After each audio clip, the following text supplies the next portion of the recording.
BRS హయాంలో నత్త నడుపున సాగిన టిమ్స్ పనులు తమ హయాంలో త్వరితగతిన పూర్తయ్యాయన్న కాంగ్రెస్ నేతలకు కౌంటర్ ఇచ్చారు బీఆర్ఎస్ నేతలు.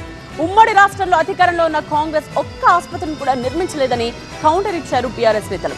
హైదరాబాద్ నలుమూలల ఆసుపత్రులు తెచ్చిన ఘనత కేసీఆర్ కి దక్కుతుందన్నారు.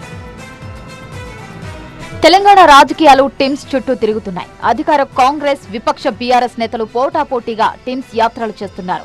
ఈ నెల 12న సనత్ నగర్ టిమ్స్ ను సందర్శించారు వైద్య ఆరోగ్య శాఖ మంత్రి దామోదర రాజనరసింహ. కాంగ్రెస్ ప్రభుత్వం ప్రజారోగ్యంపై ప్రత్యేక దృష్టి సారించిందన్నారు. జెట్ స్పీడ్ తో పనులను పూర్తి చేస్తున్నామన్నారు. సనత్ నగర్, అల్వాల్ టిమ్స్ ఆసుపత్రులతో ప్రజలకు మెరుగైన వైద్యం అందిస్తామన్నారు. సనత్ నగర్ ఇంకా స్ట్రెంథెన్ చేయాలి అనే ఆలోచన ప్రభుత్వానికి ఉన్నది. అల్వాల్ అనేది ఆగస్ట్ సెప్టెంబర్లో కంప్లీట్ అవుతుంది. శుక్రవారం సనత్ నగర్ టిమ్స్ ఆసుపత్రిని పరిశీలించారు BRS working president KTR. Pending పనులను త్వరితగతిన పూర్తి చేయాలన్నారు. ఎర్రగడ్డ టిమ్స్ ఆసుపత్రిలో ఓపీ సేవలు ప్రారంభించడం సంతోషంగా ఉందన్నారు.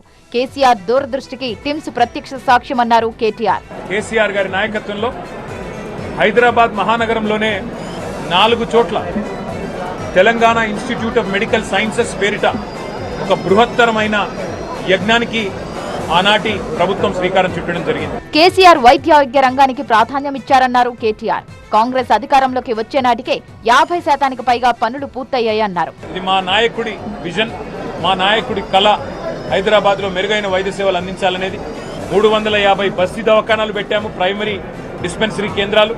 అట్లాగే అద్భుతమైన సేవలు అందించడానికి టిమ్స్ పెట్టాము. టిమ్స్ ఆసుపత్రుల క్రెడిట్ ముమ్మాటికి కేసీఆర్దేనన్నారు సనత్ నగర్ ఎమ్మెల్యే తలసాని శ్రీనివాస్ యాదవ్. ఆ రోజు అల్వాల్లో కానీ ఇక్కడ కానీ ఎల్బీ నగర్ కానీ 50% అప్పుడే కంప్లీట్ అయింది కదా. పనికిరాని సోది, పనికిరాని విషయాలు ప్రభుత్వం మర్చిపోయి మీరు ప్రభుత్వంలో వచ్చి మీకు బాధ్యత ఉన్నది. తప్పకుండా మీరు అల్టిమేట్గా ఏది చేసినా కానీ కేసీఆర్ గారు చేసిందే తప్ప మీరు చేసింది కూడా ఏమీ లేదు. మరోవైపు జూన్ 2న సనత్ నగర్ టిమ్స్ ను ప్రారంభిస్తామన్నారు మంత్రి దామోదర రాజనరసింహ. ఆసుపత్రి ప్రారంభానికి ముందే కాంగ్రెస్, బీఆర్ఎస్ మధ్య క్రెడిట్ వార్ మొదలవడం పొలిటికల్ గా హీట్ పెంచింది.